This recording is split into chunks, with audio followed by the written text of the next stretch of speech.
तो आज हम स्टार्ट करेंगे सर्कुलेटरी सिस्टम। सर्कुलेटरी सिस्टम में क्या क्या आता है? इसमें आता है ब्लड, हमारा हार्ट आता है, और इसमें आता है एक विशेष तरीके का लिक्विड। और विशेष तरीके के लिक्विड को क्या बोलते हैं? उसे बोलते हैं हम लोग लिम्फ। क्या बोलते हैं? लिम्फ। तो सर्कुलेटरी सिस्टम का मतलब हो गया परिसंचरण तंत्र। हिंदी में इसे परिसंचरण तंत्र कहते हैं, इंग्लिश में इसे सर्कुलेटरी सिस्टम कहते हैं।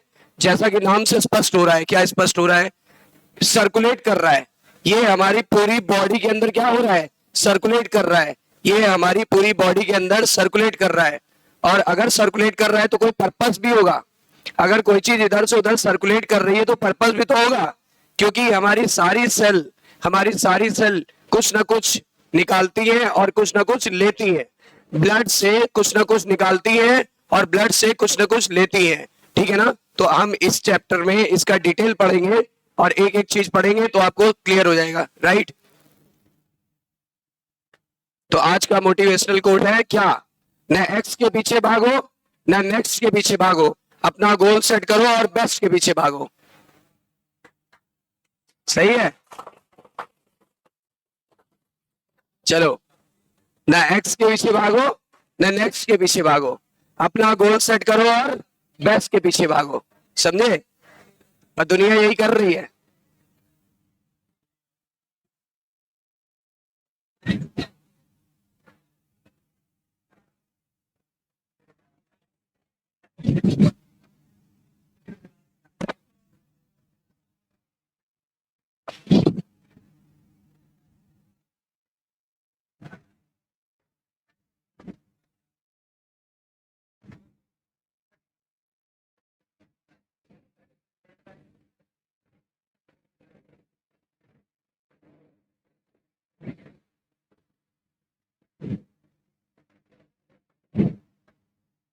ये कौन सा रोग है पता है? एम्फीसीमा। आप यहाँ देख पा रहे हो कि यहाँ पर एल्विलाई नॉर्मल है, पर यहाँ देख पा रहे हो कि एल्विलाई डैमेज हो गई है ना। कल आपको बताया था क्या करने से होती है? एक्सेसिव एक्सेसिव सुट्टा मारने से होती है। बताया था कि नहीं बताया था? इसका इलाज क्या है? Alpha 1 anti trypsin. Alpha 1 anti trypsin कौन सी टेक्नोलॉजी से बनाया गया है? बायोटेक्नोलॉजी से बनाया गया है। Is that clear? ये देखो, जो लोग सिलिका की खानों में काम करते हैं और कोयले की खानों में काम करते हैं, या फिर जहां पर स्टोन ब्रेकिंग होती है यानी पत्थर तोड़े जाते हैं, उनको कौन सा रोग हो गया था? फाइब्रोसिस। तो this is the case of fibrosis. आप देख पा रहे हो कि कितने नाजुक और कितने पिंक कलर के हमारे फेफड़े हैं और क्या हालत हो गई है, देखो। है ना? हालत कितनी बुरी हो गई है, देख लो। बिल्कुल ब्लैक पड़ गया है, फाइबर्स बन गए, छोटा सिकुड़ गया है, श्रिंक हो गया है। और इसके लिए हमें बचने के लिए क्या करना था? ऐसे वर्कर्स को क्या पहनना था? Protective mask. केवल मास्क नहीं, मास्क भी बहुत तरह के आते हैं जिससे ये बारीक बारीक कण फेफड़ों में ना पहुंचे। और अगर फेफड़ों में नहीं पहुंचेंगे, लंग्स में नहीं पहुंचेंगे, तो हमारे लंग्स प्रोटेक्टेड रहेंगे, ऐसे रहेंगे। राइट? तो आज हम लोग पढ़ेंगे सर्कुलेटरी सिस्टम।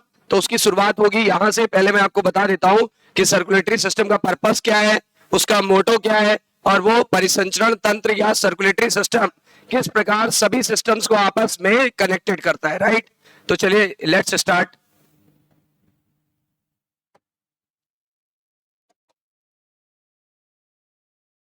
टॉपिक क्या है?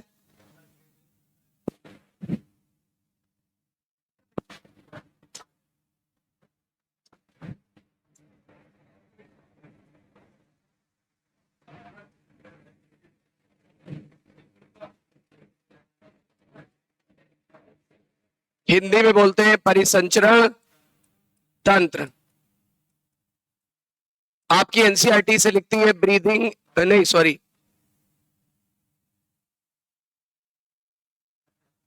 आपकी एनसीईआरटी में लिखा हुआ है बॉडी फ्लूइड एंड सर्कुलेशन। याद आया?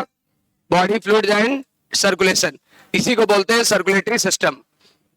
अब देखो, हमारी बॉडी में कितने सिस्टम है, मैं यहां सबको लिखना चाहूंगा। आप मदद करोगे? बताओ। सबसे पहला सिस्टम है जो हम पढ़ चुके हैं, दैट इज डाइजेस्टिव सिस्टम, यानी पाचन तंत्र। और बताओ और कौन सा सिस्टम है? और respiratory system.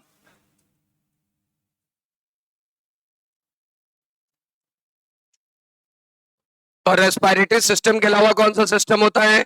Reproductive system. Recording चल रही है।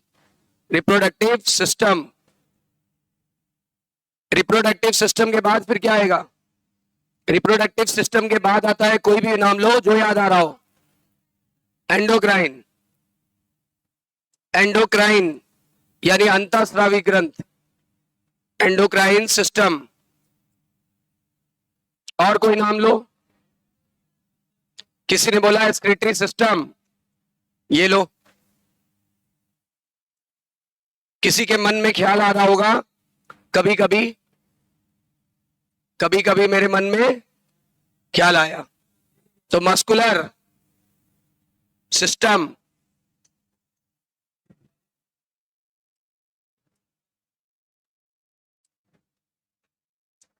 और मेन को तो भूल ही रहे हो आप लोग।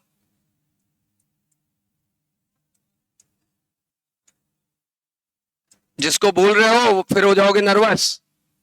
है ना? तो बताइए, इतने सारे सिस्टम लगभग हमारी बॉडी में, एक आध दो बचा भी हो सकता है, कोई नहीं, है ना? इन सब में क्या खास बात है? हमने आपको बताया था कि कोई भी सिस्टम किससे बना होता है? ऑर्गन से। ये सब ऑर्गन सिस्टम है। ऑर्गन सिस्टम किससे बना होता है? एक बार मैं हिंदी में बता देता हूं। पाचन तंत्र लिख देता हूं, हिंदी में इसे बोलते हैं, मैं सिर्फ इसका हिंदी लिख देता हूं, पाचन। और सिस्टम का मतलब होता है तंत्र, तो आप समझ जाना। अब इसका नाम बताओ। श्वसन तंत्र।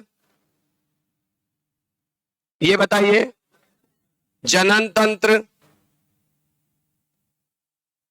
इसका नाम है अंतःस्रावी। अंतःस्रावी तंत्र। ये कौन सा है? उत्सर्जन। ये कौन सा है? तंत्रिका। और ये कौन सा है?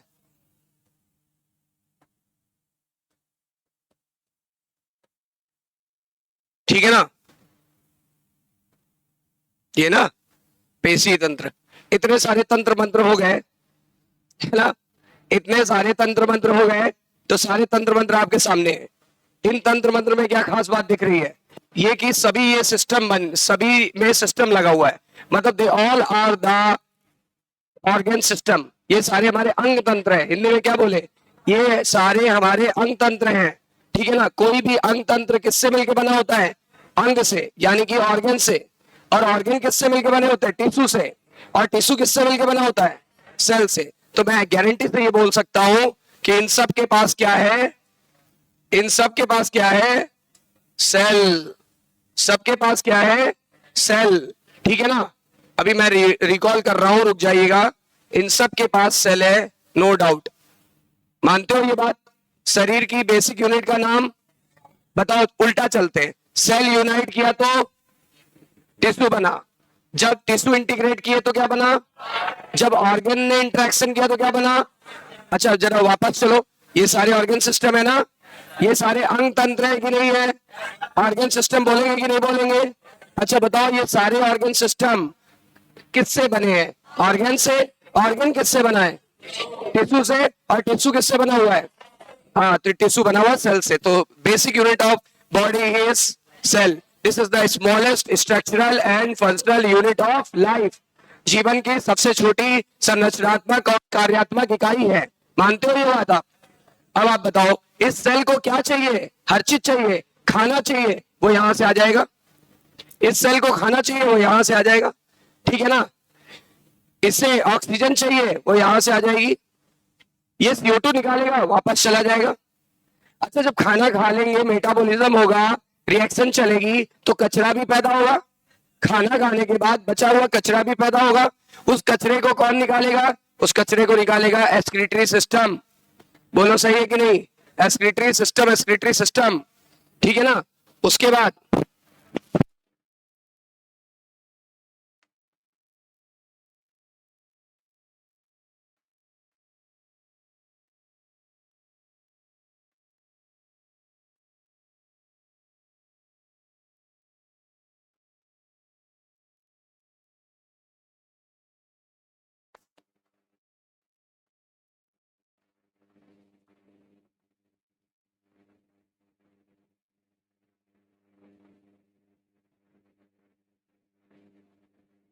चलो एनीवे, समझो फिर। तो muscular system, digestive system, respiratory system, reproductive system, endocrine system, excretory system, nervous system, सभी के पास सेल है। और सेल को क्या चाहिए? सेल को फूड चाहिए, वो यहां से आ रहा है, ठीक है ना। सेल को फूड क्यों चाहिए? क्योंकि सेल के पास फूड में क्या भरी हुई है? एनर्जी। इसी एनर्जी को जब हम निकालेंगे तो इस निकालने की प्रोसेस का नाम था रेस्पिरेशन। याद आया? तो यहां से क्या चाहिए? यहां से ऑक्सीजन चाहिए। और कौन सी वापस ले जाएंगे? तो CO2 वापस ले जाएंगे, वो मैंने नहीं बनाया, आपको सिर्फ बता दिया। अच्छा, यहाँ रिप्रोडक्टिव सिस्टम के सेल को भी क्या चाहिए? खाना चाहिए, ऑक्सीजन चाहिए, वो सब यहां से आ ही रहा है। आ रहा है नहीं आ रहा है? अच्छा, सभी सेल्स को क्या चाहिए? एनर्जी चाहिए, चाहे यहाँ की सेल हो, चाहे यहाँ की सेल हो, चाहे यहाँ की सेल हो, चाहे यहाँ। एनर्जी कौन दे रहा है? खाने को ऑक्सीजन मिल जाएगा तो खाना हो जाएगा ऑक्सीडाइज। जब खाना हो जाएगा ऑक्सीडाइज, कल ही बताया था, कार्बन कार्बन बॉन्ड ब्रेक होंगे, कार्बन कार्बन बॉन्ड ब्रेक होंगे, एटीपी निकलेगी। और एटीपी किस सेल को चाहिए? आंसर आएगा दुनिया की सभी सेल को चाहिए। तो देखो, इस सभी सेल को एनर्जी भी मिल गई।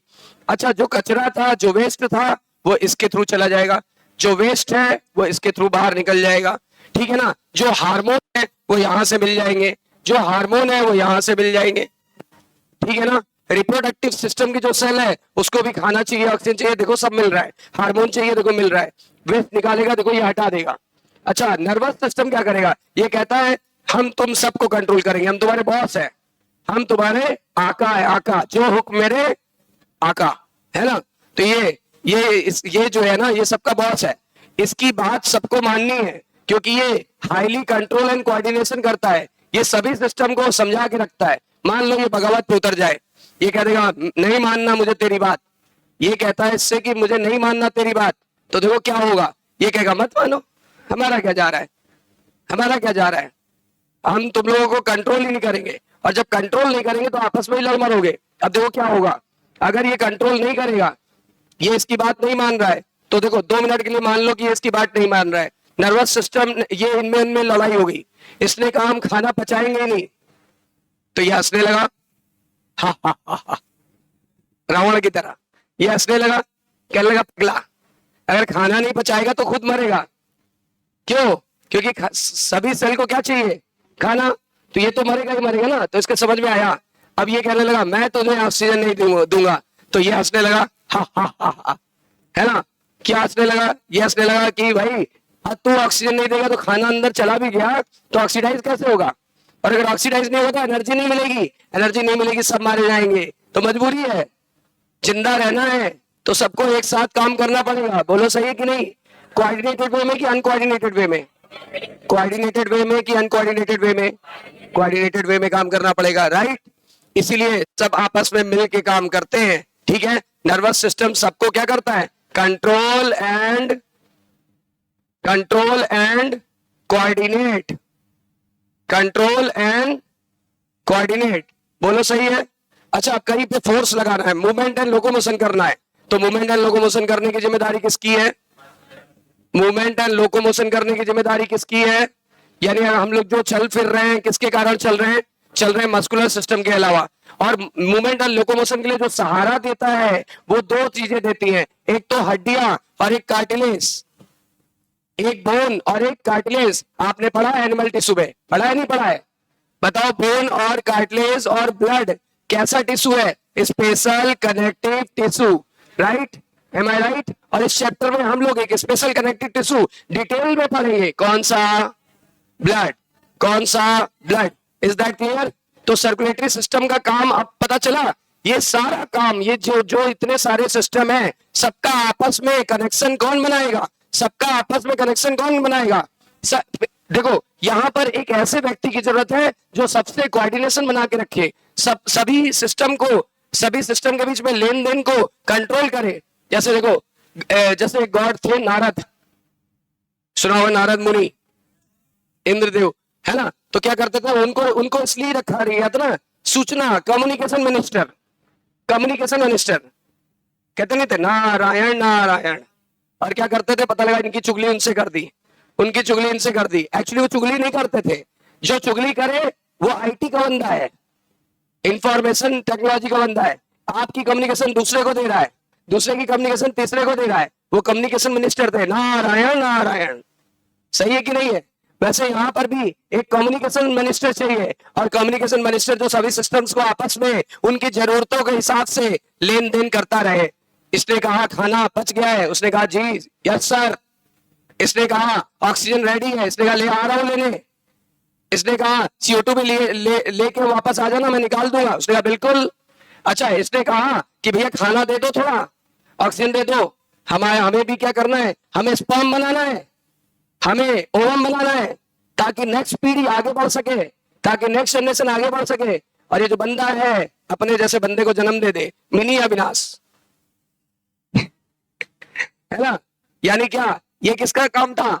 ये था नर्वस सिस्टम, ये रिप्रोडक्टिव सिस्टम का काम।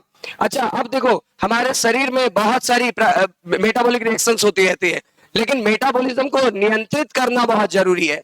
तो नियंत्रण के लिए क्या चाहिए? एक लिक्विड चाहिए होता है। This liquid is hormone, and this hormone is secreted by अंतःस्रावी तंत्र या एंडोक्राइन सिस्टम। और ये हार्मोन जा करके हमारे सेल, सभी सेल पर नहीं, टारगेट सेल पर काम करेगा। फॉर एग्जाम्पल टेस्टोस्टेरोन टेस्टिस से निकला, टेस्टोस्टेरोन टेस्टिस से निकला, और ये कई जगह पे काम करता है। जैसे बताओ, मेल में क्या करेगा? दाढ़ी मूछें निकालेगा कि नहीं निकालेगा?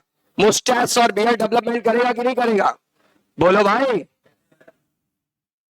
बोलो, करेगा नहीं करेगा? करेगा, है ना। घर की खेती है, उगाना भूल गए, है ना, नहीं तो ताव दे लेते। चलो एनीवे, इसका मतलब क्या हुआ? तो इसने इस काम किया। तो देखो, सर्कुलेटरी सिस्टम लगभग सभी कामों में अपना हस्तक्षेप यानी इंटरफेयर कर रहा है। कर रहा है नहीं कर रहा है? बताओ, इसका भी किया, इसका भी किया, हार्मोन को भी लेके आया। कहां पे लेके आया? टारगेट सेल में। फॉर एग्जांपल मेमोरी ग्लैंड के ऊपर कौन सा हार्मोन काम करता है? हम सब ने सुना है प्रोलैक्टिन। मेमोरी ग्लैंड पे कौन सा काम करता है? प्रोलैक्टिन। अच्छा बताओ, क्या प्रोलैक्टिन क्या उंगलियों पे काम करेगा? क्या आंखों पे काम करेगा? क्या आंखों से मिल्क निकाल देगा? आपका भरोसा नहीं है, आप तो पता भैंसा भी दूध दोगे है ना। तो इसलिए नहीं काम करेगा, केवल उसी टारगेट सेल पे काम करेगा जहां उसके रिसेप्टर है। बोलो सही है कि नहीं है? क्या मेल में ये हार्मोन डिस्चार्ज होगा? नहीं, वरना मेल भी बउआ दूध पी लो बउआ है ना, है ना। समझे कि नहीं समझे? तो पता क्या, गर्ल्स गर्ल्स वाले वो होती, भैया जी, भैया भैया प्लीज मेरे बच्चे को दूध पिला दीजिए भैया मैं इसके 100 बक्स दूंगी, भैया प्लीज भैया जी लाइए, तब तक मैं वो जो दुकानदार होते जो नेल पॉलिश बेचते, बहन जी देखिए तब तक मैं दूध पिला रहा हूं। सही है ना। इसीलिए नेचर ने रिस्क नहीं लिया, इतना क्या कम नाइंसाफी की है हम लोगों के साथ, जो और कुछ क्या नाम है कर देता। आगे चलो, मस्कुलर सिस्टम ने कहा हम सबको मूवमेंट देंगे, हमारा नाम ही एम से स्टार्ट होता है, हम सबको मूवमेंट देंगे, हम सबको लोकोमोशन देंगे। स्केलेटन सिस्टम ने कहा हम सबको सहारा देंगे। अब देख लो, सबके पास सेल है और सबकी जरूरतें पूरी हो रही है, मानते हो कि नहीं मानते हो? और ये जरूरतें पूरी कर कौन रहा है? यहाँ आपस, यहाँ अगल बगल सबको जोड़े कौन है? ये देखो, ये देखो, ये देखो, ये देखो, बिल्कुल मजेदार लाल कलर का एकदम झमाझम, है ना। देखो सबको आपस में कौन जोड़ रहा है? सबको आपस में कौन जोड़ रहा है? एक लिक्विड। और ये लिक्विड हमारी बॉडी में क्या है? ये लिक्विड हमारी बॉडी में क्या है? This is blood, this is blood. हालांकि हमारे अंदर एक और लिक्विड है, that is lymph, that is lymph. लेकिन हाँ, ज्यादातर जीवों में क्या होता है? ब्लड। Is that clear? यहां तक सबको समझ में आया? और इसी सिस्टम का नाम है, ये जो नया सिस्टम है जिसके पास खून है, रक्त है और लसिका है, लसिका यानी लिम्फ, सुना होगा आप लोगों ने। तो इसी सिस्टम का नाम है, दैट इज जो हम पढ़ने जा रहे हैं, that is circulatory system. I hope so आपको समझ में आ गया होगा। सर्कुलेटरी सिस्टम सभी सिस्टम्स को आपस में क्या कर देता है? जोड़ देता है। और जोड़ता क्यों है? क्योंकि सबकी जरूरतों को पूरी करने की जिम्मेदारी इन्हीं की है। तो ये कौन है? नारायण नारायण। सही है कि नहीं है? यानी सभी को आपस में जोड़ देते हैं, सबकी जरूरतों को पूरी करते हैं। हर सेल को क्या चाहिए? ऑक्सीजन। हर सेल को क्या चाहिए? खाना। कौन पहुंचाएगा? ये। हर सेल कचरा निकालेगी, कौन वापस लेके आएगा? ब्लड। हर सेल में से जो CO2 निकलेगा, खराब है, खराब है कि अच्छी गैस है, हार्मफुल है कि यूजफुल? तो बताओ, इन गैसेस को वापस भी कौन लाएगा? हमने O2 लिया, हमने CO2 निकाला, ये गैस हमारे टिश्यू से फेफड़ों तक कौन वापस लाएगा? ब्लड। याद करो, पढ़ चुके हो, है ना। हमारा हार्मोन निकला ब्लड में, टारगेट सेल तक कौन पहुंचाएगा? ब्लड। ठीक है ना। हमारे रिप्रोडक्टिव सिस्टम को ऑक्सीजन, फूड और कचरा वगैरह कौन कम्युनिकेट करेगा? ब्लड। यानी सभी सिस्टम्स को आपस में जोड़ देते हैं, and this new system is known as circulatory system. इसमें दो लिक्विड आएंगे, नंबर 1 ब्लड, नंबर 2। अब मेरा आपसे सवाल है, क्या सभी जीवों के पास ये लिक्विड ब्लड ही होता है? आंसर आएगा नहीं। आंसर आएगा नहीं, ये नहीं हो सकता, ये नहीं हो सकता, है ना। तो इसका मतलब क्या होगा? क्या सभी जीवों के पास ब्लड होता है? आंसर आएगा नहीं, ऐसा नहीं है। कुछ के पास ये काम किया जाता है एक लिक्विड से, जिस लिक्विड का नाम है पानी, है ना। पानी। यानी कुछ जीवों में क्या होता है? पानी। और कुछ जीवों में क्या होता है? ब्लड। और कुछ जीवों में क्या होता है? ब्लड के साथ साथ लिम्फ। तो चूंकि हम बात हायर है, हम सबसे हायर है कि सबसे लोअर है? We are advance animal, we are less advance animal. हम एडवांस एनिमल है ना। एडवांस वालों में क्या होता है? एडवांस वालों में क्या होता है? ब्लड प्लस लिम्फ, यानी रक्त और लसिका। रक्त और लसिका, ठीक है ना। Is that clear? समझ में आ गया?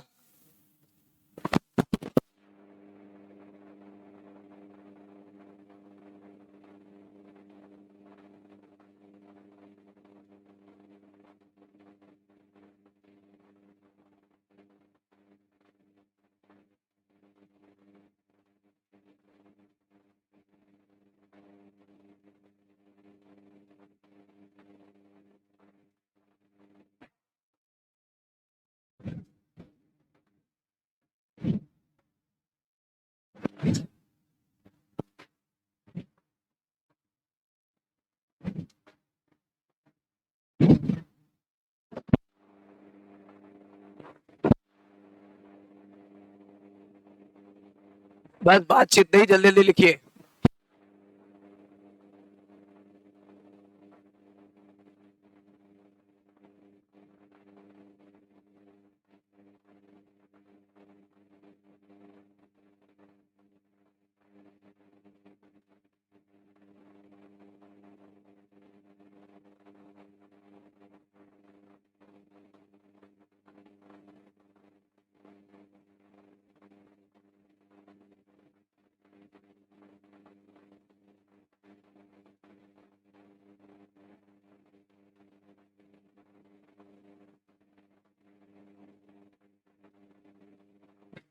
जल्दी जल्दी नोट करिए।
हो गया।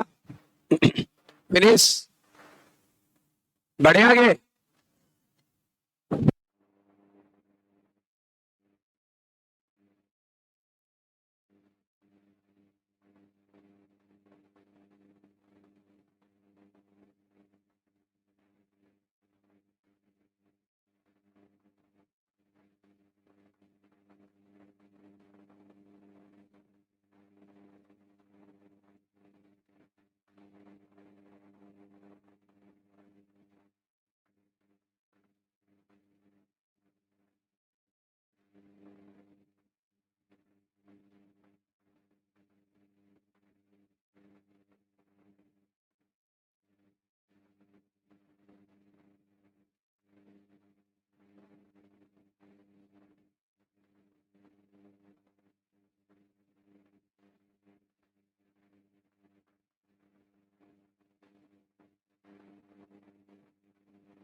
चलिए next.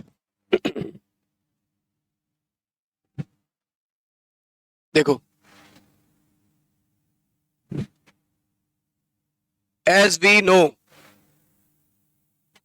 all living cells requires food। बताओ हम क्या जानते हैं कि सभी लिविंग सेल को क्या चाहिए? Food, food and oxygen etcetera, and these cell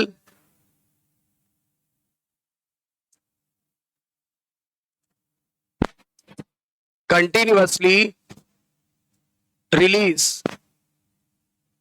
CO2 and waste। तो हमें क्या करना पड़ेगा?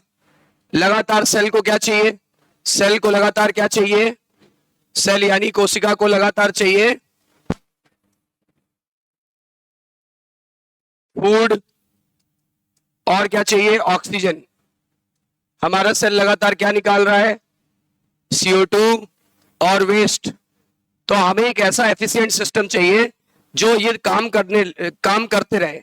हमें एक ऐसा सिस्टम चाहिए जो ये काम लगातार करे, ठीक है ना? यानी क्या? हमें ये काम एफिशिएंट तरीके से कराने के लिए, एफिशिएंट तरीके से कराने के लिए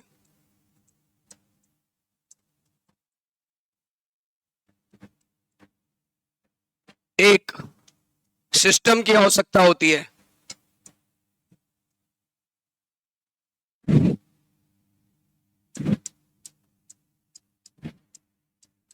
जिसे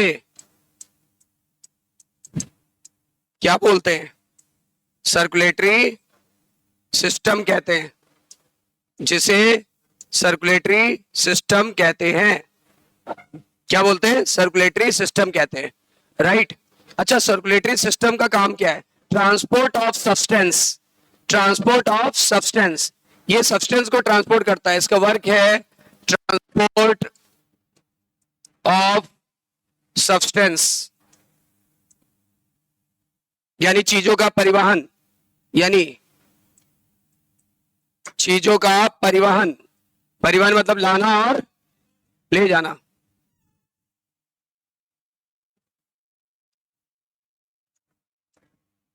चीजों का परिवहन करता है, ठीक है?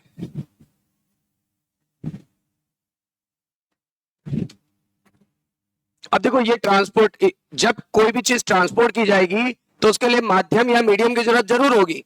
आप बताओ, हमने बोला हम आपको एक कोरियर भेजना चाहते हैं। अब कोरियर कैसे भेजेंगे? किसी ना किसी के थ्रू तो जाएगा ना, ट्रेन से जाएगा या बस से जाएगा या कोई लेके जाएगा, है ना कोई माध्यम तो चाहिए ही चाहिए। वैसे ही पता है सर्कुलेटरी सिस्टम के लिए भी एक फ्लूइड चाहिए होता है, और ये फ्लूइड या तो वाटर होगा या तो ब्लड या लिम्फ होगा। बोलो बताया था कि नहीं? तो इसके लिए क्या होगा? It requires a medium, it requires a medium. इसके लिए एक मीडियम चाहिए, एक माध्यम चाहिए, एक माध्यम चाहिए। And this medium may be का मतलब ये हो सकता है दो, या तो वाटर और या तो ब्लड, या तो वाटर या तो ब्लड। वाटर तो जानते ही हो, पानी या जल, और ब्लड को रक्त बोलते हैं। देखो लोअर ऑर्गेनिज्म यानी जो निम्न श्रेणी के जीव होते हैं ना, लोअर ऑर्गेनिज्म लाइक, बताओ सबसे पहला ऑर्गेनिज्म जिसकी अभी फिगर भी दिखाया था, स्पॉन्जेस, और बोलो सिलेंट्रेटा, ठीक है ना, एसेट्रा। इन सब में क्या होता है? इन सब में जो चीजों को लाना और ले जाने का काम है वो कौन करेगा? यानी इनका सर्कुलेटरी सिस्टम किससे कंट्रोल हो रहा है? वाटर से। जबकि हायर ग्रुप में कैसा होता है? हायर ग्रुप में ब्लड होता है, जबकि हायर ऑर्गेनिजम्स लाइक ये होता है एनीलिडा से। एनीलिडा के बाद, अब एनीलिडा के बाद क्या आता है? Annelida, arthropoda, Mollusca. उसके बाद आता है मोलस्का के बाद इकाइनोडर्मेटा, फिर आता है हेमिकॉर्डेटा, और फिर हम लोग आते हैं कॉर्डेटा। और कॉर्डेटा में भी 5 चीजें आती हैं। फार्मूला है फार्मा। क्या फार्मूला है? Pharma, FARMA, fishes, amphibia, reptile, mammal, apps. अब आप सोच रहे होंगे एप्स बाद में बना, ऐसा नहीं है। रेप्टाइल से एक तरफ हम बने यानी मैमल बने, और रेप्टाइल से ही एक तरफ क्या बना? एप्स यानी बर्ड बना। यानी रेप्टाइल से ही दो तरफ लाइनें चली गई। रेप्टाइल से ही इवोल्यूशन दो तरफ हुआ। दो तरफ किधर? एक हो गया इस तरफ और एक हो गया इस तरफ। इधर बना बर्ड और उधर बने हम लोग। यानी दोनों का जन्म किससे हुआ है? रेप्टाइल से। हम दोनों के पूर्वज कौन है? रेप्टाइल किससे इवॉल्व हुआ? एम्फीबिया किससे इवॉल्व हुए? ठीक है ना। तो ये क्या थे? ये थे कॉर्डेटा। इनके सबके पास रीढ़ की हड्डी यानी वर्टिब्रल कॉलम पाई जाती है। तो ये कॉर्डेटा का फार्मूला है। तो बताओ जरा एक बार, बताइए शुरू के किंगडम में क्या पाया जाता है? शुरू के फाइलम में जैसे कि आपका स्पॉन्जेस हो गया, पोरीफेरा में आएगा, सिलेंट्रेटा में हाइड्रा आएगा, ठीक है ना, प्लेटीहेल्मिन्थेज, एस्केहेल्मिन्थेज, इन सब में क्या पाया जाएगा? वाटर। जबकि बताइए ब्लड की शुरुआत कहां से हुई? ब्लड की शुरुआत एनीलिडा से हुई। एनीलिडा का सबसे पॉपुलर मेंबर कौन है? अर्थवर्म, केचुआ, अर्थवर्म या केचुआ। वहीं से ब्लड सर्कुलेटरी सिस्टम की शुरुआत हुई। याद रखिएगा। इतनी बातें क्लियर है? अच्छा, और थोड़ा हायर चलते हैं। अगर बहुत हायर और कॉम्प्लेक्स एनिमल की बात करें, in higher and complex animal, a extra fluid is present,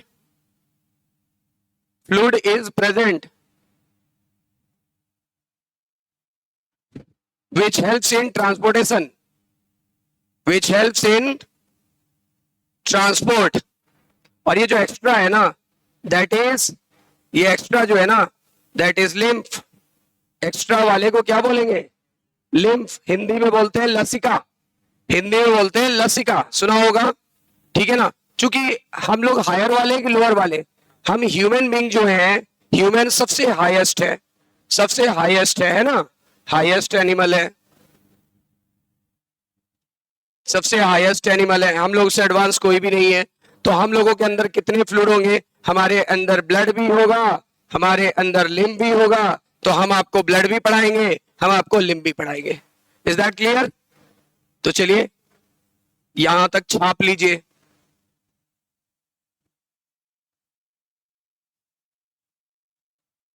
note it.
तो यहां तक क्लियर हो गया आप लोगों को?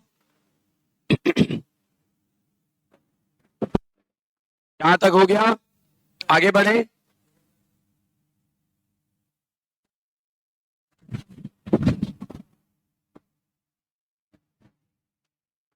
यानी कि दो तरह के फ्लूइड हो सकते हैं, एक हो सकता है वाटर और एक हो सकता है ब्लड।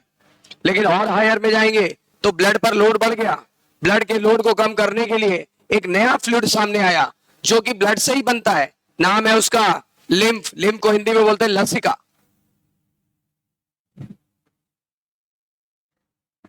तो हमारे अंदर कितने तरह के फ्लूइड हैं? दो, पहला ब्लड यानी रक्त और दूसरा लिम्फ यानी लसिका।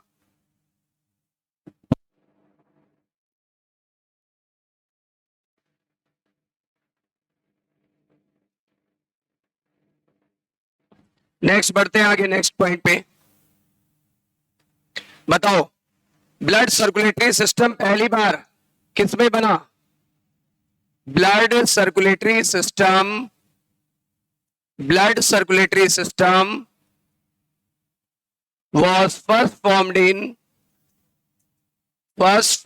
in Annelida. पहले अगर फाइलम पूछे तो एनिलीडा, और एनिलीडा में कौन आएगा? अर्थवर्म। अर्थवर्म यानी हिंदी में क्या बोलते हैं? केचुआ।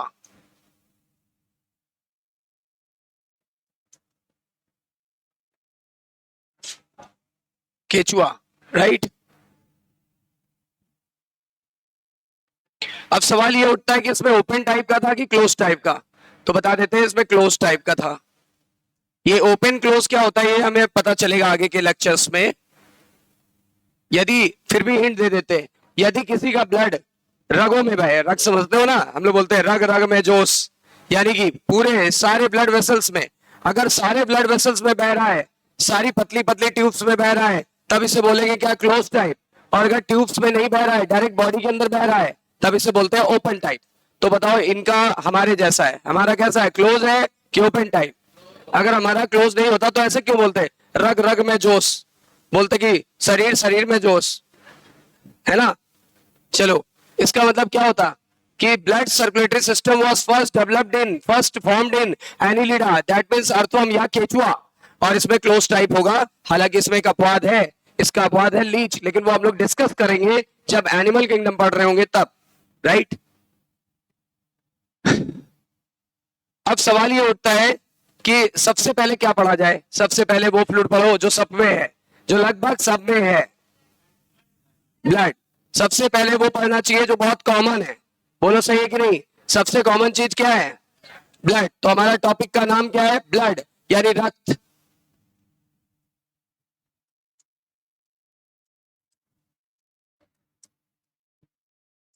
अभी अभी आपको मैंने बताया था, अब मैं पूछ रहा हूं, बताओ ब्लड कैसा टिश्यू है? स्पेशल।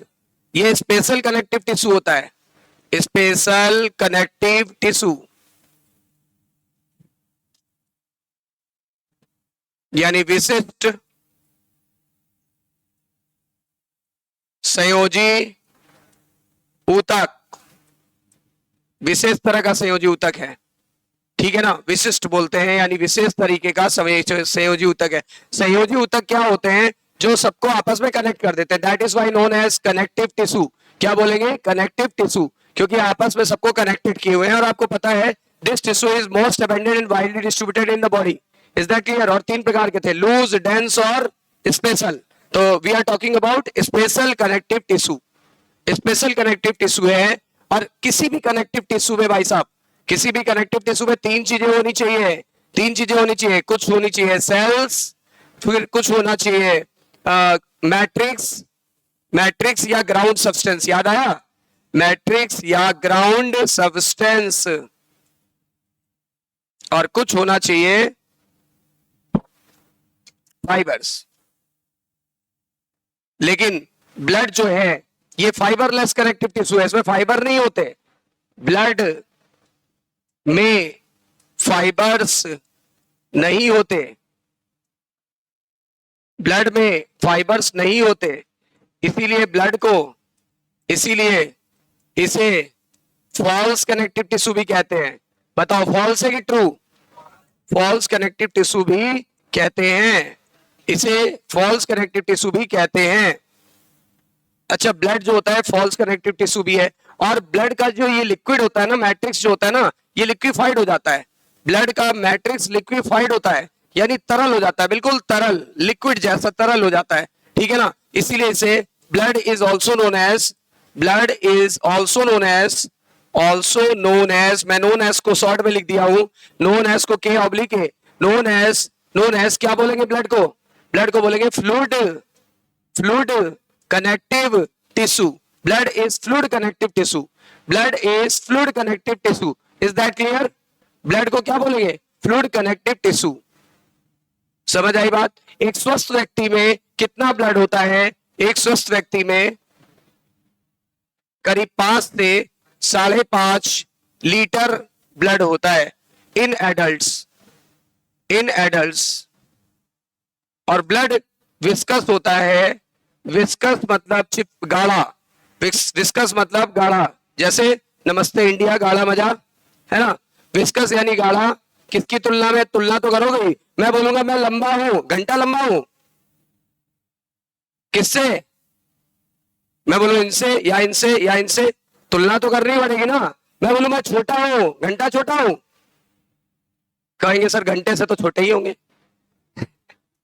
अरे घंटे से तो तुलना तो हुई, घंटे से तुलना तो करनी पड़ेगी ना। तो बताओ ये गाढ़ा है किसकी तुलना से? चाशनी की तुलना से, कि पानी की तुलना से, कि मैनुअल के पानी की तुलना से, कि सलाइवा की तुलना से, कुछ तो तुलना करोगे ना। तो देन वाटर हमेशा तुलना की जाती है शरीर के लिक्विड से। शरीर का सबसे इंपॉर्टेंट लिक्विड क्या है? जल ही जीवन है, जल ही। जानते तो सब हो, लेकिन बोलोगे नहीं, हाँ शर्मा जाओगे। चलो चलो भाई छापो।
तो blood is special connective tissue.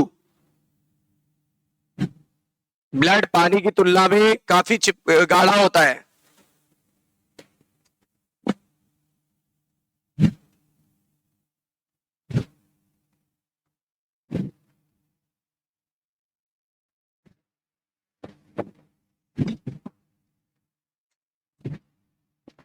और ब्लड में 2 कंपोनेंट होते हैं।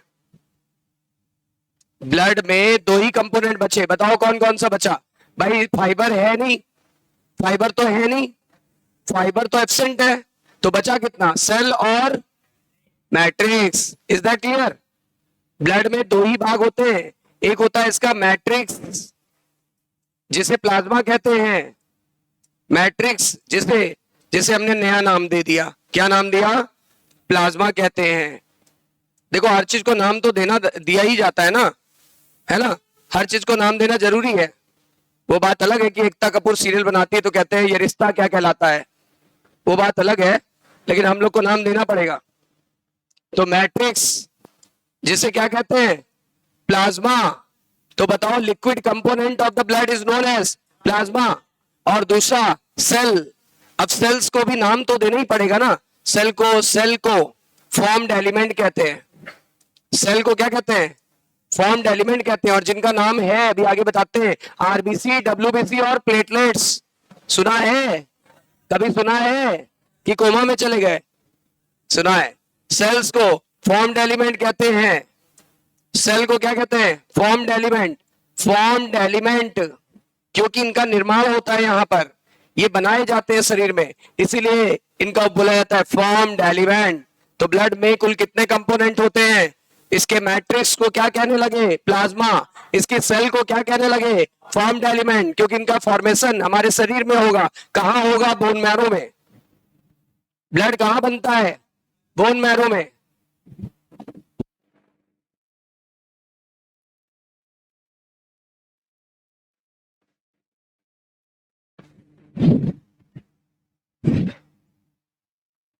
ब्लड का फॉर्मेशन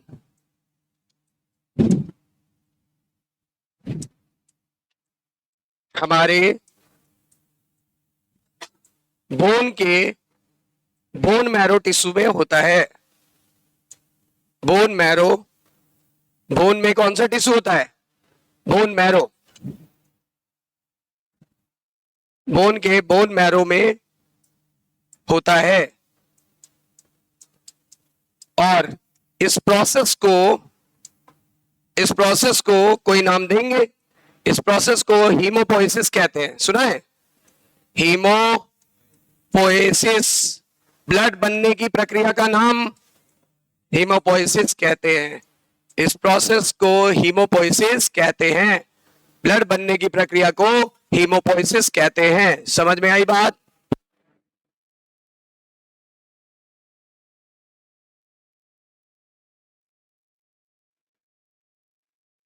चीजें आसान है, बस ध्यान से देखते जाओ, बहुत इजी है।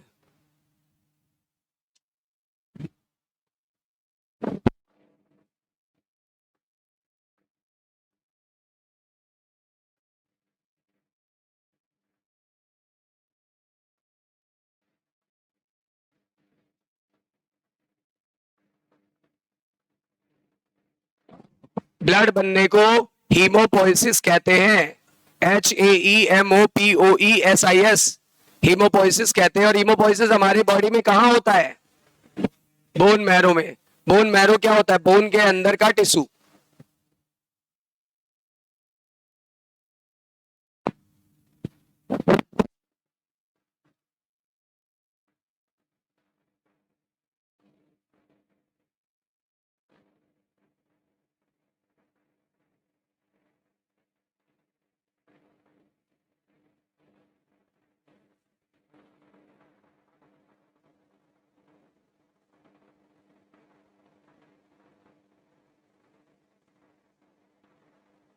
आगे बढ़े, सबका हो गया कि नहीं पहले बताओ,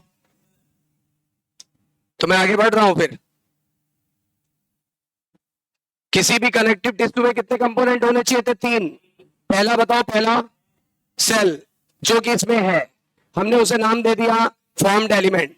नंबर 2 लिक्विड होना चाहिए, लिक्विड या मैट्रिक्स होना चाहिए, मैट्रिक्स को भी हमने नाम दे दिया, what is this, plasma, matrix को भी नाम दे दिया। लेकिन तीसरी चीज जिसको होना चाहिए था वो नहीं है। तीसरी चीज कौन सी नहीं है, फाइबर, और इसीलिए हमने इसे फॉल्स कनेक्टिव टिश्यू माना है। फॉल्स या ट्रू, फॉल्स। भाई अगर किसी के पास 3 चीजें होनी चाहिए, कोई एक चीज नहीं है, तो क्या वो ट्रू हुआ, नहीं, वो हो गया फॉल्स, वो हो गया false connective tissue. Is that clear? हो गया सबका फिनिश? आगे बढ़ रहा हूं।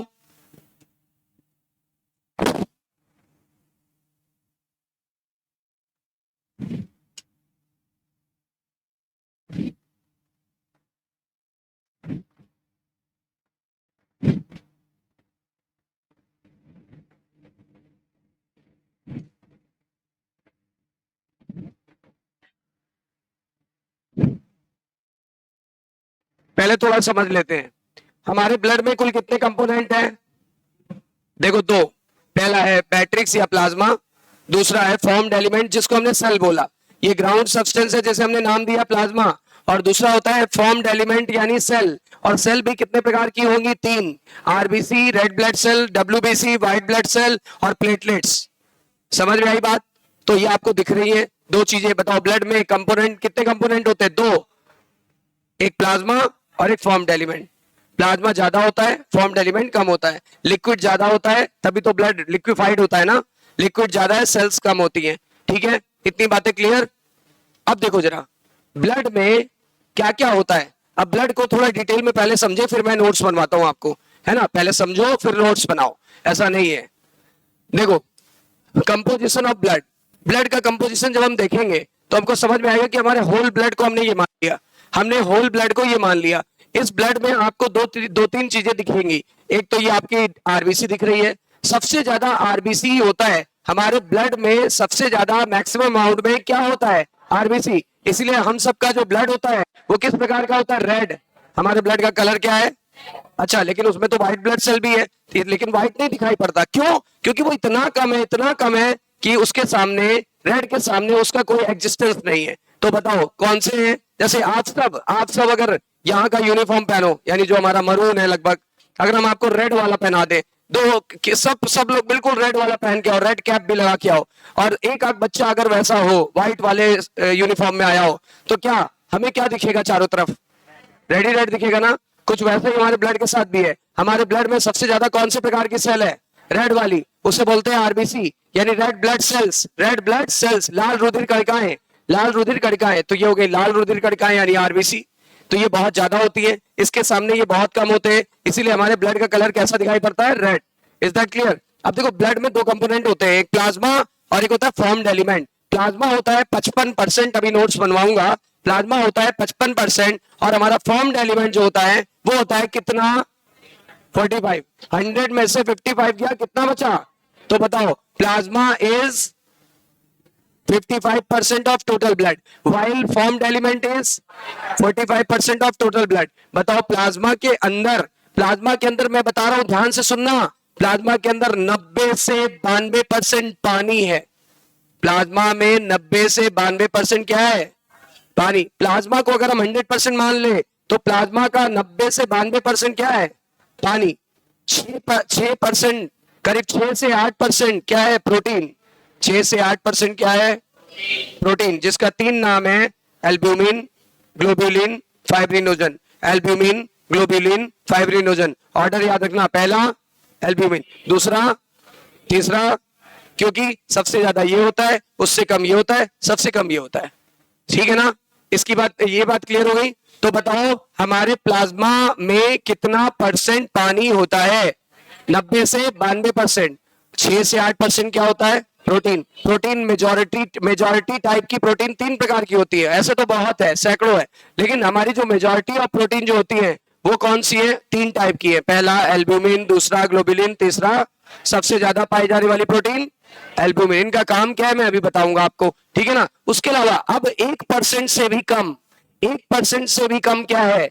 ये सारे तत्व, ये सारे जो है ना चीजें, जैसे amino acid, nutrients, nitrogenous waste, mineral यानी इलेक्ट्रोलाइट्स, और गैसेस। कौन सी गैसेस? O2 and CO2। ये सारी गैसेस ये 1% से भी कम है। इनको बोलते हैं डिजॉल्व सब्सटेंस। क्या बोलते हैं? Dissolve substance. पानी में चीजें डिजॉल्व होती है कि नहीं होती है? तो अगर प्लाज्मा में पानी है, कितना पानी है?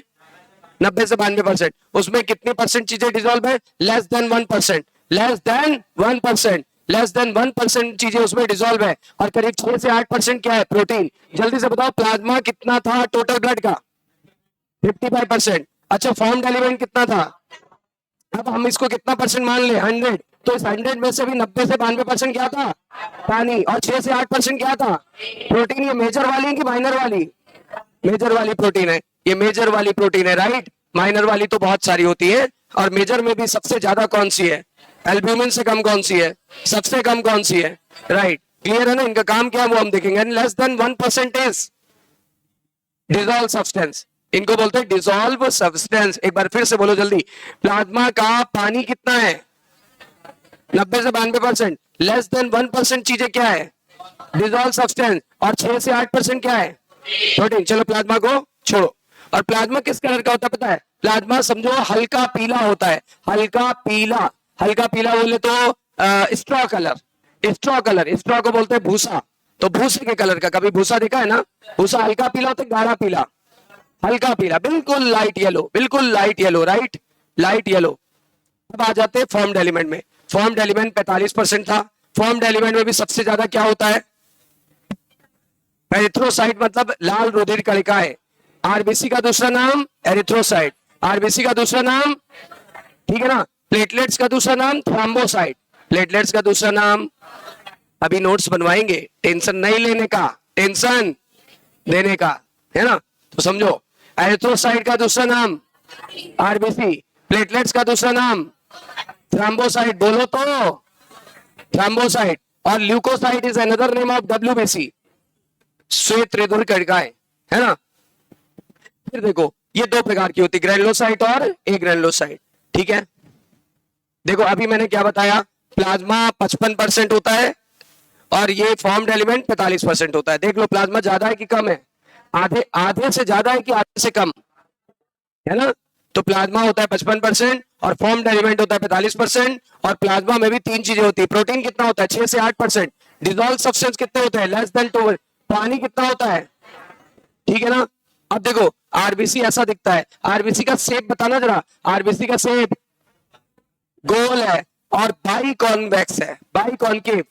बाई कॉन्केव का मतलब ऐसा, बाई कॉन्केव का मतलब ऐसा, एक होता है ऐसा, एक होता है ऐसा, तो कैसा, ऐसा मतलब बाई कॉन्केव, उभय अवतल, बोलो जरा, उभय अवतल, उभय अवतल, ये है उभय उत्तल यानी बाई कॉन्वेक्स, और ये है बाई कॉन्केव। हमारा आरबीसी कैसा होता है, बाई कॉन्केव, बाई कॉन्केव, उभय अवतल, उभय अवतल, right, rounded and by concave. और हमारे आरबीसी का डायमीटर होता है 7 माइक्रोमीटर, आपके सेल वाले चैप्टर में लिखा हुआ है 7 माइक्रोमीटर। आरबीसी के अंदर एक प्रोटीन होती है और इसके बारे में आप जानते हो, इसका नाम है हीमोग्लोबिन। हीमोग्लोबिन में कितने कंपोनेंट होते हैं, दो, एक हीम और एक ग्लोबिन। हीम जो होता है वो कम होता है, पिगमेंटेड पार्ट है, और ग्लोबिन जो होता है वो ज्यादा होता है। और वो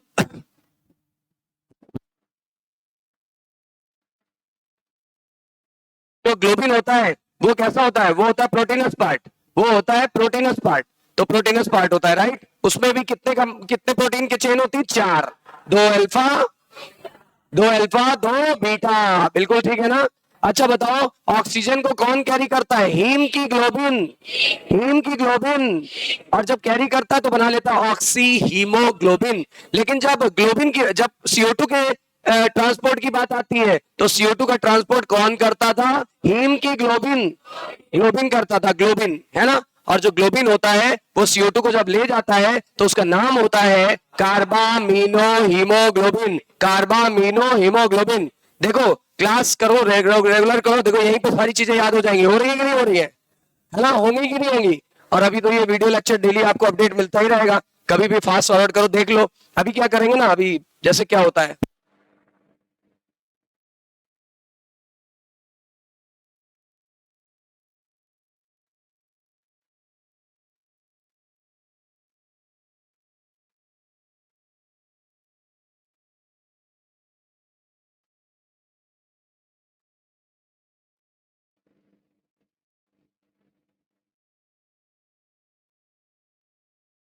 समझे, तो वो वाला वीडियो आपको मिल जाएगा। चलिए हीमोग्लोबिन हो गया, हीमोग्लोबिन में दो पार्ट दिख रहे हैं ना। अच्छा बताओ हीमोग्लोबिन का, हीमोग्लोबिन आरबीसी का कितना परसेंट होता है, 1/3, 1/3 यानी हमने कहा मुझे अपने हिस्से का 1/3 चाहिए, मतलब मुझे कितना परसेंट दोगे, 100/3 बराबर 33, लगभग 33%, बोलो सही है ना। अच्छा, और ये डब्ल्यूबीसी में दो कंपोनेंट होते हैं, एक ग्रेनुलोसाइट, एक एग्रेनुलोसाइट। ग्रेनुलोसाइट वो होता है जिसके साइटोप्लाज्म में ग्रेन्यूल्स यानी दानेदार भाग पाया जाएगा। एक ग्रेनुलोसाइट वो होता है जिसके साइटोप्लाज्म में ग्रेन्यूल्स नहीं पाया जाएगा। और ये 3 प्रकार के होते हैं, इओसिनोफिल, बेसोफिल, न्यूट्रोफिल। और ये 2 प्रकार के होते हैं, लिम्फोसाइट और मोनोसाइट, लिम्फोसाइट और मोनोसाइट, ठीक है ना। और ये जो होता है इनका परसेंटेज दिया है कौन कितना परसेंट होता है। तो चलो पहले हम आपको पढ़ा दें फिर देखते हैं, नोट्स बनवा दें।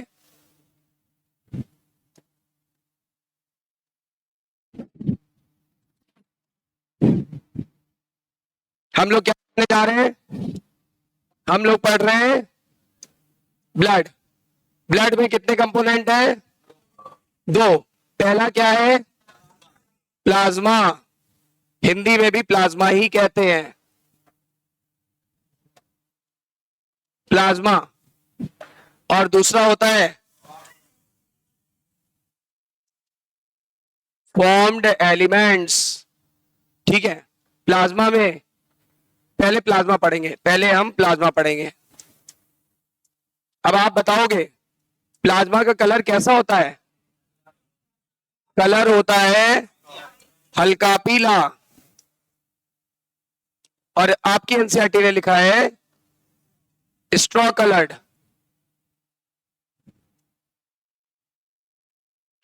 ये होता है विस्कस देन वाटर, यानी पानी से गाढ़ा। विस्कस देन वाला वो वाटर यानी गाढ़ा, गाढ़ा बोलते हैं इसको। और प्लाज्मा जो होता है ये होता है 55% ऑफ टोटल ब्लड।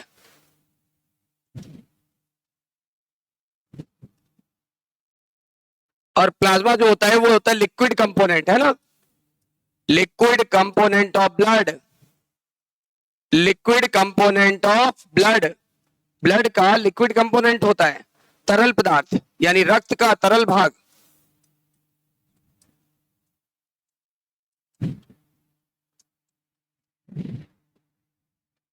और प्लाज्मा जो होता है, प्लाज्मा में होता है 90 से 92% वाटर।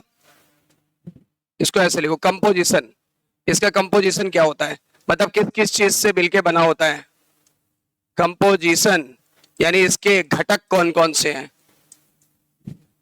इसमें होता है वाटर, वाटर होता है 90 से 92%। इसमें होता है प्रोटीन जो कि 6 से 8% होती है। और मेजॉरिटी ऑफ प्रोटीन कौन सी होती है, एल्ब्यूमिन, ग्लोब्यूलिन और फाइब्रिनोजन। फाइब्रिनोजन।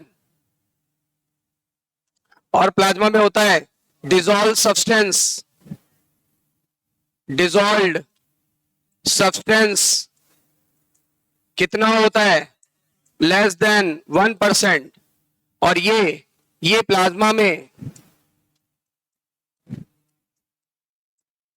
क्षण भर के लिए रहते हैं।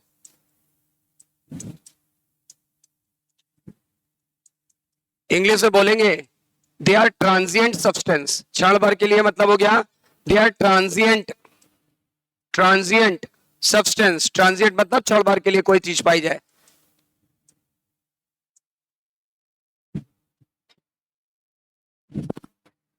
आपको प्रोटीन कितने टाइप की होती है, प्लाज्मा की protein, protein is mainly 3 type, protein is mainly 3 types. तो तीनों का अपना अपना काम भी होगा। जैसे एल्ब्यूमिन, एल्ब्यूमिन, एल्ब्यूमिन क्या करती है, ये ऑस्मोटिक बैलेंस बनाए रखती है। ये आपके ब्लड वेसल के अंदर पानी को रोक के रखती है ताकि ब्लड वेसल से पानी लीक करके बाहर ना चला जाए। अगर ब्लड वेसल से पानी लीक करके बाहर आ जाएगा, सपोज ये हमारी रक्त वाहिनी यानी ब्लड वेसल है, इसके अंदर ये हमारी एल्ब्यूमिन है। एल्ब्यूमिन पानी को अंदर खींचे हुए है कि नहीं तुझे बाहर नहीं जाना, नहीं मैं तुझे बाहर नहीं जाने दूंगी, तो पानी बाहर नहीं जाएगा। लेकिन अगर पानी बाहर चला गया होता, अगर एल्ब्यूमिन ना होता तो पानी बाहर चला जाता। अगर पानी बाहर चला जाता तो देखो आसपास हमारी कोशिकाएं हैं, हमारी ब्लड वेसल के आसपास क्या है, कोशिकाएं। अब पानी कोशिका के बीच बीच में जाके भर जाता, पानी कोशिका के अंदर जाके भर जाता, हमारी कोशिकाएं स्वेल हो जाती और तब हो जाता ईडिमा। क्या हो जाता, ईडिमा। और ईडिमा एक तरह का रोग है, ईडिमा एक रोग है। हमारा शरीर फूला फूला लगता, हमारा शरीर फूल जाता गुब्बारे की तरह। और जो कि एक बीमारी है, जो कि एक बीमारी है, होता है कुछ लोगों में ये रोग हो जाता है। जिन व्यक्तियों के अंदर एल्ब्यूमिन की कमी हो जाती है उनका शरीर फूल जाता है। कितनी है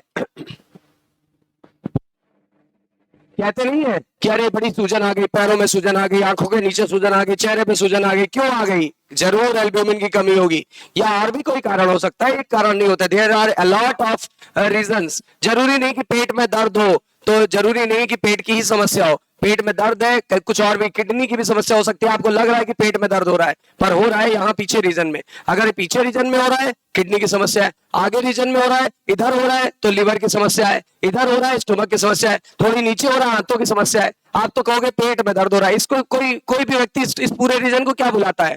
पेट। कहते पेट दर्द हो रहा है। अरे पेट का कौन सा हिस्सा दर्द हो रहा है तो रियली में डॉक्टर बताएगा, सही है ना? डॉक्टर नहीं ऐसे दबा के चेक करते हैं, है ना? यहाँ दबाते हैं, इधर दबाते, कहते कहाँ दर्द हो रहा है, बोलेंगे यहाँ। कहते कैसा, बोलेंगे मीठा मीठा। तो साला खट्टा वाला कौन सा है? आज तक तो हमने यही नहीं जाना खट्टा वाला दर्द कौन सा है। लोग कहते मीठा मीठा दर्द हो रहा है। यही सुना है कि नहीं सुना है? हमने आज तक खट्टा वाला नहीं सुना, नमकीन वाला नहीं सुना, है ना, मिर्ची वाला नहीं सुना। लोग हैं भांति भांति, नाना प्रकार के लोग। देखो ये एल्ब्यूमिन है, पानी को रोक के रखेगा। अगर ये नहीं होगा, पानी कहां चला जाएगा? सेल के अंदर, सेल के बीच में फूल जाएगा, और ये इसको बोलते हैं ईडिमा। ओ ईडीएम, याद करो ईडिमा। मैरेस्मस क्वार्सियरकर, किसमें ईडिमा हुआ था? क्वार्सियरकर किसमें हुआ था? क्वार्सियरकर। मैरेस्मस तो खुद ही मरा मरा था, भूल जाते हो। पता नहीं दिमाग है कि क्या है, भूसा भरा हुआ दिमाग में। माचिस दिखा दो, आग लग जाएगी। चलो क्लियर? एल्ब्यूमिन। दूसरा बोलो ग्लोब्यूलिन। तीसरा बोलो फाइब्रिनोजन। फाइब्रिनोजन। अब काम देखो सबका। इसका काम है क्या? ब्लड में वाटर को क्या करना? रोकना। ब्लड में वाटर को रोकना, दैट मीन्स मेंटेन। जब भी बात पानी की आए तो ऑस्मोसिस शब्द जरूर आता है, आपने सुना था, है ना? तो maintains osmotic balance, maintain osmotic balance, यानी ये परासरण संतुलन बनाए रखता है। परासरण संतुलन बनाए रखता है। हिंदी में अगर बताएं तो परासरण संतुलन बनाए रखता है।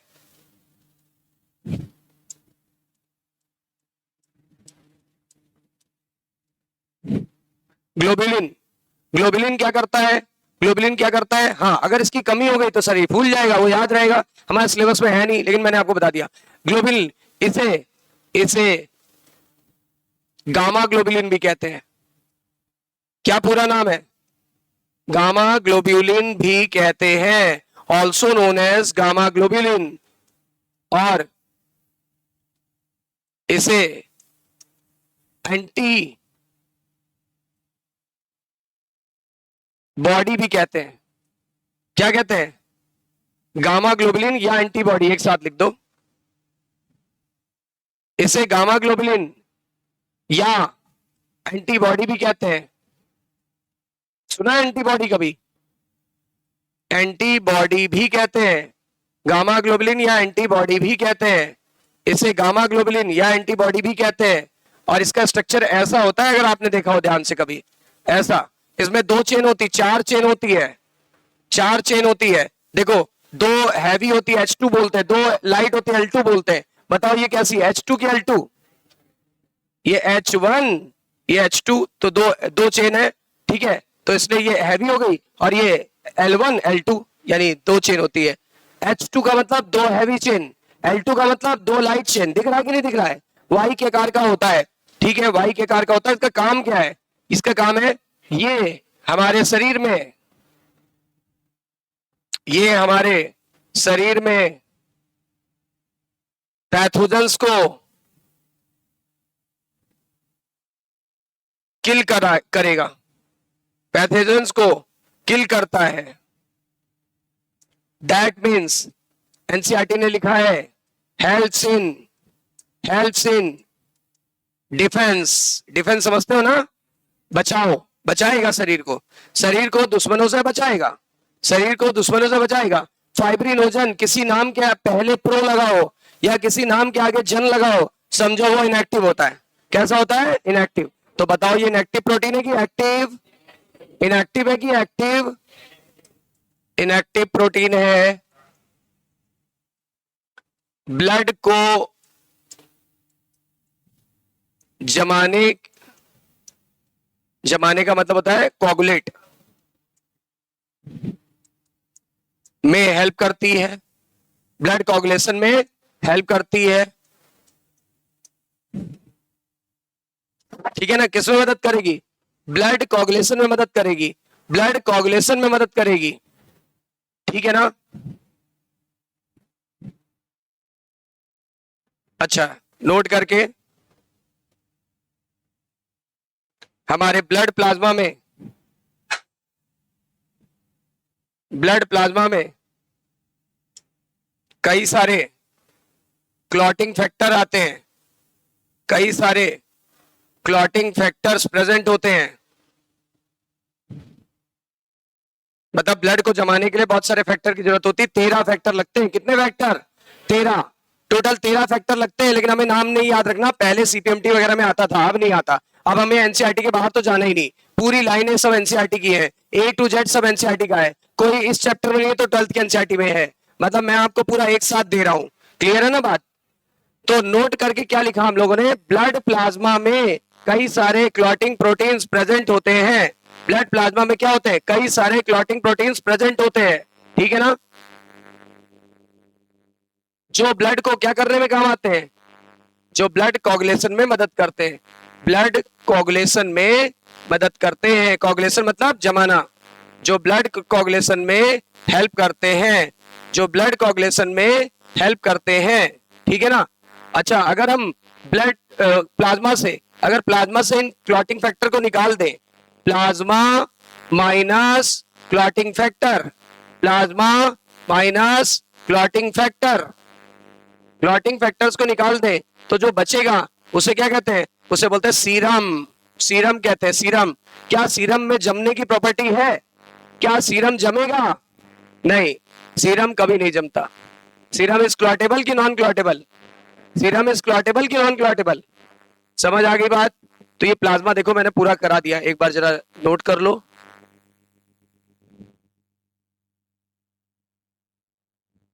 ब्लड में कितने कंपोनेंट थे? 2। पहला, दूसरा। प्लाज्मा कितने परसेंट था? 55। और फॉर्म्ड एलिमेंट कितना था? 45%। हम लोग क्या पढ़ रहे हैं? प्लाज्मा। हम लोग क्या पढ़ रहे हैं? प्लाज्मा। ठीक है, हम लोग प्लाज्मा पढ़ रहे हैं। प्लाज्मा कैसा था? हल्का पीला। प्लाज्मा कैसा था? विस्कस। प्लाज्मा कैसा था? 55%। लिक्विड कंपोनेंट ऑफ ब्लड था। और कंपोजिशन में पानी था 90 से 92%, प्रोटीन था 6 से 8%, लेस देन 1% था डिजोल्व स्टेज, वो dissolve substances. Note note note करिए।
क्या प्लाज्मा सेल में चले जाएंगे ना भाई, यहाँ आए और तुरंत सेल में चले गए तो बचे कहाँ? सेल के अंदर चले गए ना। सेल से कचरा निकला, सेल ने बॉडी से निकाल दिया, तो बचा कहाँ? क्षण भर के लिए ही तो रहा है ना। जैसे हम आपको बोले कोई बैंक में कैशियर है, तो कैशियर के पास तो डेली करोड़ों रुपए आ रहे हैं, लेकिन कितने मिनट के लिए? क्षण भर के लिए। बस आए, उसने बैंक में जमा कर दिया, उसने आए, उसका पैसा थोड़ा ना है, उसने लिया।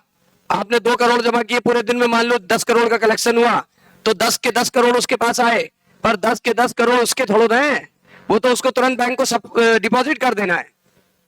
तो क्षण भर के लिए तो रहा है उसके पास। तो कोई उससे पूछे क्या क्या कैसा आदमी भाई, कहेगा अरे अरबपति, 1 महीने में अरबपति। अरबों का तो हेर पे वो कर देता है ना, मतलब ट्रांजेक्शन।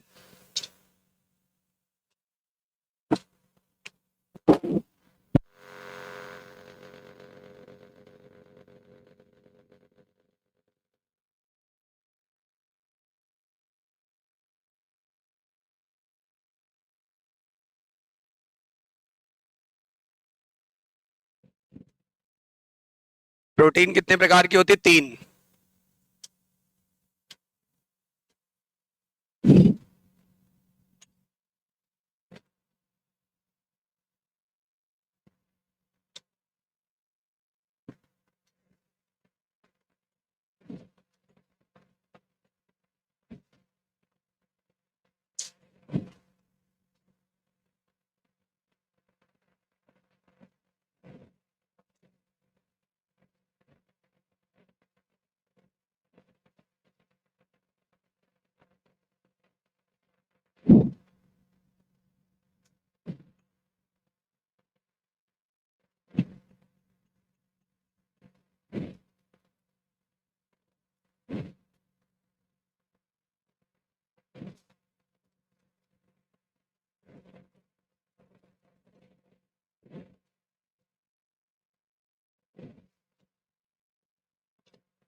हमारी बॉडी में पैथोजन से कौन लड़ता है? हाँ, ग्लोबुलिन का पूरा नाम क्या है? Gamma globulin. किस शेप का दिखाई देता है? वाई के आकार का। कितनी चेन होती है? 4। 2 H2 का मतलब हैवी और L2 का मतलब लाइट। एनसीईआरटी ने H2L2 लिखा है। H2 मतलब 2 हैवी चेन, L2 मतलब 2 लाइट चेन। हमारे शरीर में पैथोजेंस को किल करता है और डिफेंस में मदद करता है। ब्लड प्लाज्मा में बहुत सारे क्लॉटिंग फैक्टर होते हैं। यदि इन क्लॉटिंग फैक्टर को निकाल दिया जाए तो बताओ क्या बचेगा? सीरम।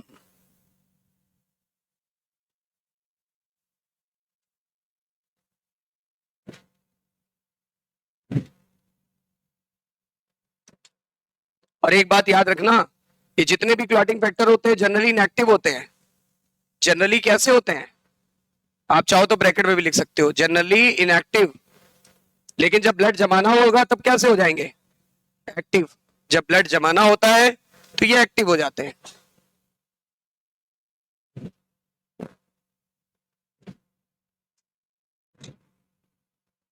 टोटल कितने क्लॉटिंग फैक्टर्स होते हैं? 13।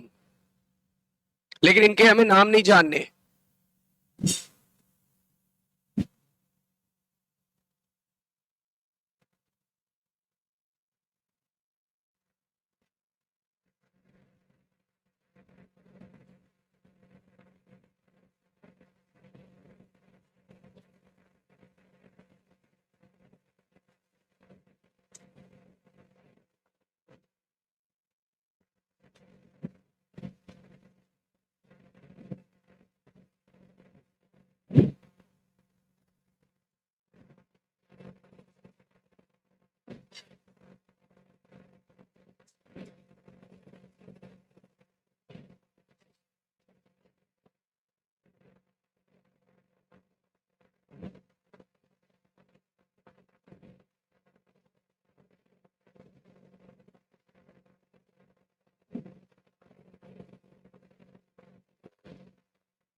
यहां तक हो गया सबका?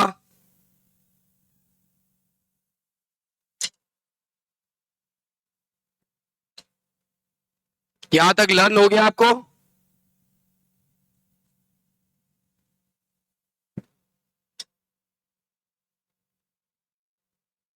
सबसे ज्यादा कौन सी प्रोटीन पाई जाती थी? एल्ब्यूमिन के आगे लिख लीजिएगा मैक्स, ब्रैकेट में जहां हेडिंग डाला है मैक्स लिख लीजिएगा। ब्रैकेट में मैक्स, यहां पर देखो कहां पर, यहां पर लिखिएगा मैक्स। ये सबसे ज्यादा पाई जाती है।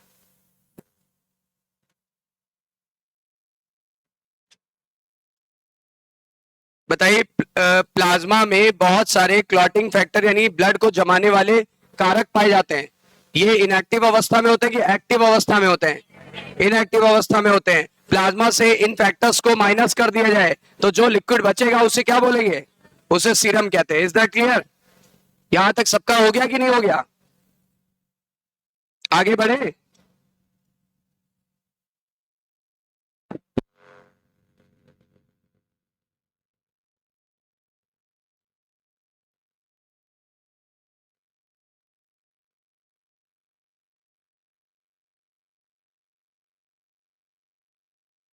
ब्लड वेसल्स में पानी को कौन रोकता है?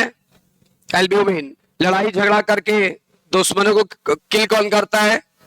हाँ। और तीसरा, जब हमारे ब्लड को जमाने की आवश्यकता होती है, कोगुलेट करने की आवश्यकता होती है, ऐसा कब होता है? जब शरीर में कहीं चोट लग जाए, इंजरी हो जाए, ट्रॉमा हो जाए, तब जाके ऐसी आवश्यकता होती है। और इस समय क्या होता है? इस समय हमारे ब्लड को जमाने की रिस्पॉन्सिबिलिटी फाइब्रिनोजन की होती है। अच्छा, नाम के आगे जन लगा हुआ है तो इनएक्टिव है कि एक्टिव? लेकिन जब ब्लड जमाना होगा तो एक्टिव हो जाएगा। ब्लड जमाते समय ये एक्टिव हो जाता है। क्लियर है? यहां तक कर लिया, लिख लिया सभी ने? बढ़े आगे? बोलो भाई।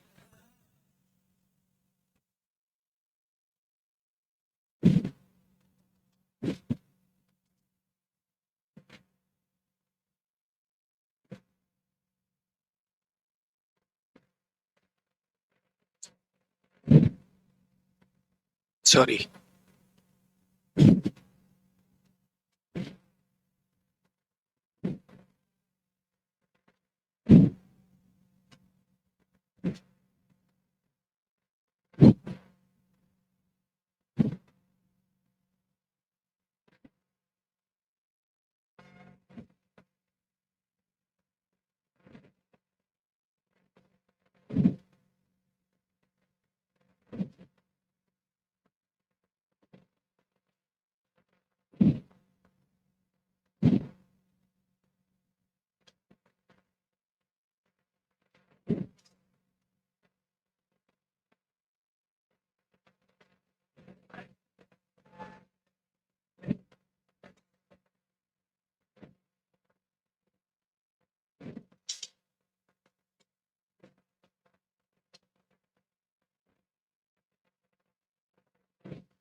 देखो क्या कहा जा रहा है। You have learned that all living cells have to be provided with nutrients, यानी सभी जीवित कोशिकाओं को क्या चाहिए? भोजन, न्यूट्रिएंट यानी पोषण, और क्या चाहिए? ऑक्सीजन, और क्या चाहिए? अदर सब्सटेंस का मतलब पानी, मिनरल एक्सेट्रा, ये सारी चीजें चाहिए और ये बहुत ही आवश्यक है। और वेस्ट और हार्मफुल सब्सटेंस भी प्रोड्यूस होगा, किससे? सेल से, उन्हें भी लगातार हटाना पड़ेगा। ठीक है ना, रिमूव का मतलब हटाना, कंटिन्यूअसली मतलब लगातार, ताकि हमारी बॉडी हेल्थी रूप से फंक्शन कर सके, ताकि हमारी बॉडी हेल्थी रूप से फंक्शन कर सके। हमारी ऑक्सीजन को क्या चाहिए? O2, और क्या चाहिए? खाना, और क्या चाहिए? मिनरल्स, और क्या चाहिए? पानी। इन चीजों को ये लगातार सप्लाई करना पड़ेगा और जो हार्मफुल या वेस्ट पदार्थ है इनको लगातार रिमूव करना पड़ेगा ताकि हमारी बॉडी सुचारू रूप से काम कर सके। इट इज देयरफॉर, इसलिए आवश्यकता है क्या? एक एफिशिएंट मैकेनिज्म की जो ये काम कर सके, जो मूवमेंट ऑफ दिस सब्सटेंस कर सके, क्या सेल तक ले जा सके और सेल से दूर चीजों को ले जा सके, या तो सेल तक ले जाए या तो सेल से दूर ले जाए। ठीक है ना, for the movement of this substance to the cell and from the cell. ठीक है ना,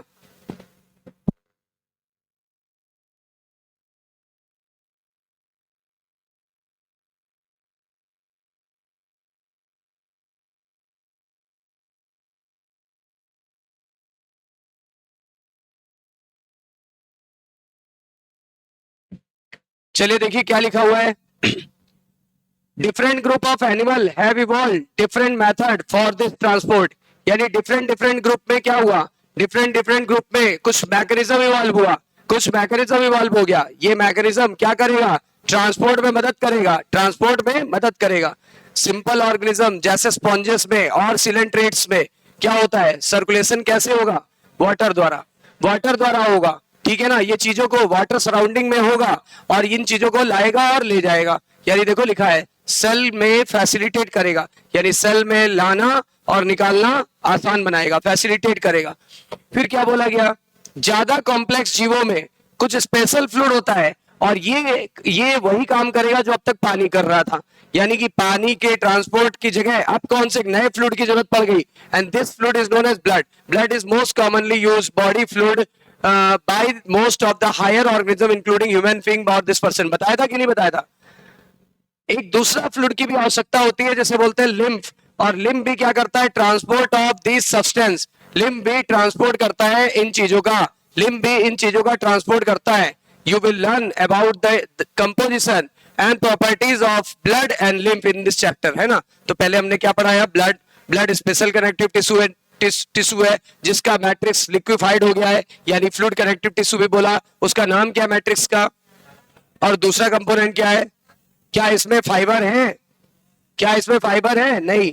अच्छा, प्लाज्मा कैसा होता है? स्ट्रॉ कलर, यानी हल्का पीला।